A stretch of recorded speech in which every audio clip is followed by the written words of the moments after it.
তপশিলি জাতি কল্যাণ মন্ত্রী সুধাংশু দাস আজ ঊনকোটি জেলার ফটিকরায় নজরুল কলাক্ষেত্রে কালজয়ী সাহিত্যিক অদ্বৈত মল্লবর্মণের ১১২তম জন্মবার্ষিকী ও ডক্টর বি.আর. আম্বেদকরের মেধা পুরস্কার বিতরণী অনুষ্ঠানের উদ্বোধন করেন। তিনি বলেন, সংবিধান প্রণেতা ডক্টর বি.আর. আম্বেদকর, অমর কথা সাহিত্যিক অদ্বৈত মল্লবর্মণ এর মতো মহান ব্যক্তিত্বদের জীবন ও কর্মধারা আমাদের প্রেরণার উৎস, এগিয়ে যাবার পথ। অনুষ্ঠানে উপস্থিত ছিলেন ঊনকোটি জেলা পরিষদের সভাধিপতি অমলেন্দু দাস, জেলা কল্যাণ আধিকারিক দীপঙ্কর দাস, কুমারঘাটের মহকুমা শাসক এন.এস. চাকমা প্রমুখ।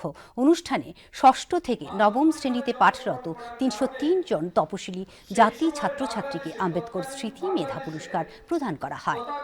শিক্ষিত বুদ্ধিজীবী সমাজ তাদেরকে অস্পৃশ্য রূপে গাবর সমাজ হিসেবে তাদেরকে আখ্যায়িত করত। গাবর অদ্বৈত মল্লবর্মণের মতো মহান ব্যক্তিত্ব জন্মগ্রহণ করেছে। বর্তমানের বাংলাদেশি অদ্বৈত মল্লবর্মণকে স্মরণ করতে চায় না।